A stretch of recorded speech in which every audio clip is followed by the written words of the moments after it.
नीतीश कुमार पाला बदलकर तेजस्वी यादव के साथ सरकार बनाते हैं और उसके बाद भाजपा में एक नाम इतने तेजी से उछाला जाता है कि बिहार भाजपा के कार्यकर्ताओं को लगता है कि भाई साहब अगला मुख्यमंत्री तो भाजपा ने पैदा कर दिया। और उस आदमी का नाम होता है सम्राट चौधरी। वो सम्राट चौधरी जो विधान परिषद में नीतीश कुमार के आंख में आंख डालकर गुर्राने लगते हैं और सब कोई सोशल मीडिया पर लिखता है कि ऐसे ही रंगबाज नेता की जरूरत थी, क्योंकि नीतीश कुमार तो अपने आप को बड़ा काबिल समझ रहे थे।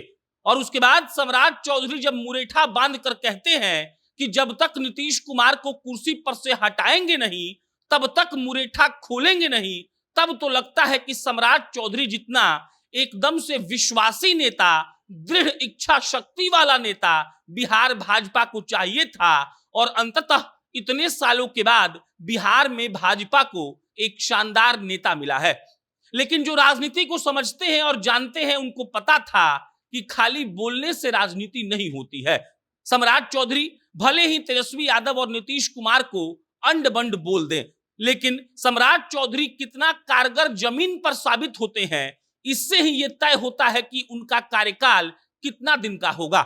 और फिर कट टू लौट आइए 2 से 3 दिन पहले, महज 16 महीने का कार्यकाल और सम्राट चौधरी को एक आदमी ने रिप्लेस कर दिया।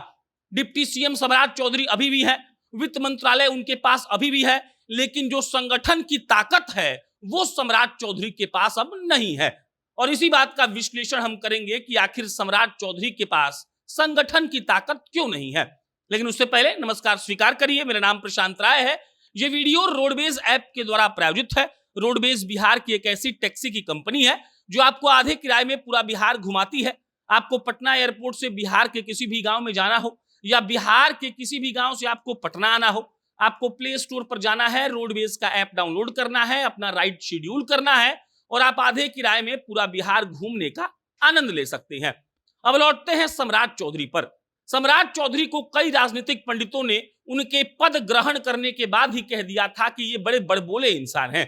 सम्राट चौधरी बेमतलब का भी बोलते रहते हैं, कुछ अंट शंट बोल देते हैं, बेमतलब का अपना पावर दिखाने के लिए ये बोलते हैं कि भाई साहब लोगों को लगे कि देखिए हमारे पास कितना ताकत है।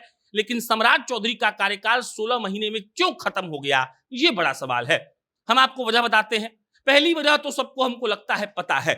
सम्राट चौधरी के पास जो पहला लिटमस टेस्ट आया था वो था 2024 का लोकसभा चुनाव, और इस लिटमस टेस्ट में सम्राट चौधरी किसी भी एंगल से पास नहीं होते हैं।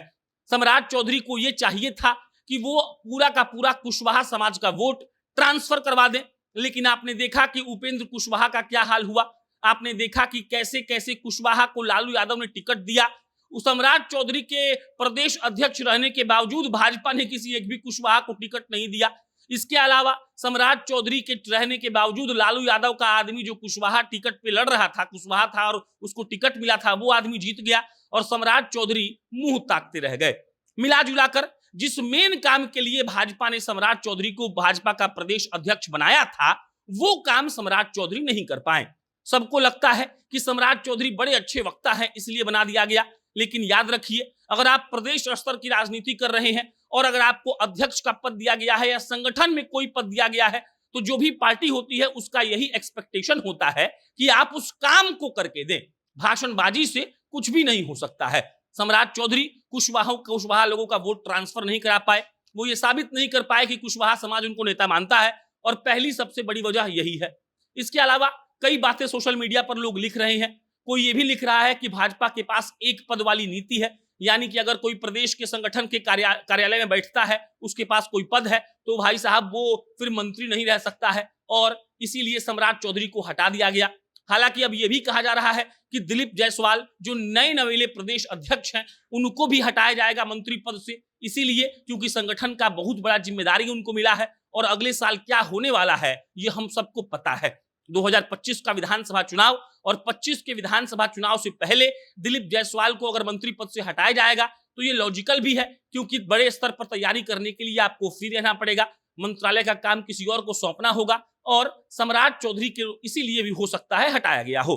बाकी सम्राट चौधरी का उसी दिन हटना तय था जब नीतीश कुमार ने सत्ता बदल लिया था। इसका सीधा मतलब यही है कि नीतीश कुमार को एक तरीके से अटैक करने के लिए सम्राट चौधरी को लाया गया था। अब जब वो काम रहा ही नहीं, जब वो आदमी पाला ही बदल लिया, तब सम्राट चौधरी का कोई मतलब ही नहीं बनता था और इसीलिए सम्राट चौधरी अब संगठन का हिस्सा नहीं है। बाकी आप इस पर क्या सोचते हैं कमेंट बॉक्स में बताइएगा। मेरा नाम प्रशांत है। बहुत बहुत धन्यवाद।